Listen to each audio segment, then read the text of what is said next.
All right, let's dive into a really critical chapter for your Class 10 exams, the rise of nationalism in India. We're going to break down how the entire country shifted from a state of crisis right after World War I to being on the verge of a huge, unified movement for independence. And it all really kicked off with the arrival of one man and one very powerful idea. And that really leads us to the big question that's going to guide us through this whole explainer. How did one single idea completely transform India's struggle for freedom? Let's get into it. So, to really understand how this all began, we have to rewind a bit. We've got to look at what India was like right after the First World War. It was a time of immense crisis, and honestly, it created the perfect storm for a nationwide uprising. This slide really lays out all the pressure points. You see, to pay for the war, the British cranked up taxes in India. This meant prices for everyday things basically doubled, making life incredibly difficult for ordinary people. On top of that, there were terrible food shortages and a deadly flu epidemic sweeping the country. The situation was already explosive, and then the British added one more thing to the pile. And that thing was forced recruitment. Just think about it. The colonial government was literally forcing people from villages to join the army. This, as you can imagine, caused huge anger. Families were losing their sons to fight in a war that felt a million miles away from their own struggles. And the human cost of all this, well, it was just staggering. The 1921 census showed that somewhere between 12 and 13 million people died just from the famines and the epidemic. People in India had hoped things would get better after the war, but they didn't. The country was absolutely desperate for a new leader and a new way forward. And right at that moment, Mahatma Gandhi arrives on the scene. After coming back to India in 1915, he introduced this totally revolutionary new way to fight back, a new method for mass struggle, the idea of Satyagraha.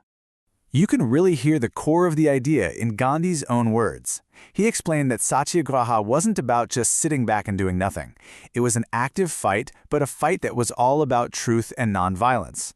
The goal wasn't to destroy your enemy, but to appeal to their conscience, to actually change their mind. Here's a good way to think about it. Satyagraha is a philosophy that basically turns truth into a weapon. The argument is that if your cause is truly right and just, you don't need violence to win. I mean, this was a completely radical new way of thinking about political protest at the time. And you know what? It actually worked. Before trying to launch a nationwide movement, Gandhi tested this method in 3 smaller local conflicts. In Champaran, Kheda, and Ahmedabad, he used Satyagraha to organize peasants and workers, and he won them some really important victories. This proved his new strategy had real power. So, as you can probably guess, the British government was starting to get a little nervous about all this. But instead of trying to understand the growing nationalist feelings, what did they do? They decided to clamp down even harder. So in 1919, they passed the infamous Rowlatt Act. This law was a total assault on basic rights. It gave the government the power to lock up political activists for up to 2 years, without even giving them a trial. It was clearly designed to crush anyone who dared to speak out. Gandhi knew this was a moment he had to respond to. He called for the very first nationwide Satyagraha against this unjust law, kicking it off with a hartal, a national strike, on April 6th. And the response was huge. All across the country, people organized rallies, workers went on strike, and shops just closed their doors in protest. But the British response to this peaceful protest was anything but peaceful. It was swift and it was brutal. It led to an event that would leave a permanent scar on the country's soul and become a massive turning point in the entire freedom struggle. So picture this. It's April 13th, the day of the big Baisakhi festival. A large, peaceful crowd is gathered in Jallianwalla Bagh, which is this enclosed ground in Amritsar. Now, some people were there to protest, for sure, but many were just villagers who'd come to the city for the fair, and they had no idea that martial law had been declared. That's when General Dyer marched in with his troops. He blocked the only way in or out, trapping everyone inside. Then, with absolutely no warning, he ordered his soldiers to open fire on the completely unarmed crowd, men, women, and children. What makes this even more horrifying is why Dyer did it. He later said his goal was to produce a moral effect. He wanted to create terror in the minds of the Satyagrahis, to completely crush their spirit. As news of this massacre spread, the entire nation was just filled with outrage. Now, the Rowlatt Satyagraha, even though it was widespread, had mostly been a city and town thing.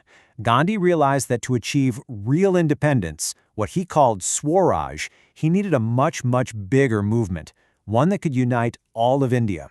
So he needed a new strategy, and he found a perfect opportunity in something called the Khilafat issue, which was a cause very important to Indian Muslims.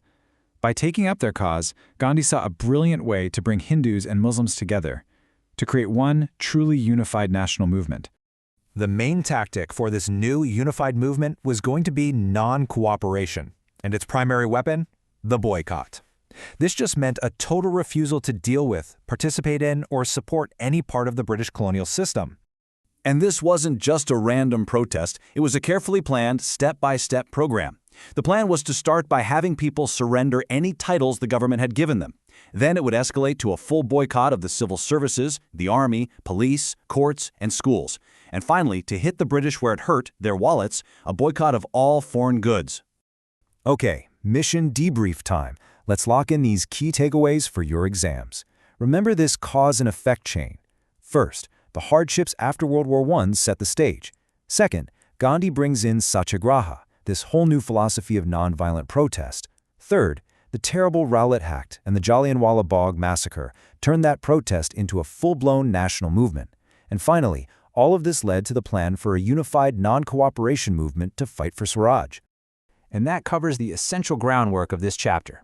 Getting these foundations right is absolutely key to mastering this topic for your exams. But hey, this is just the beginning of the story.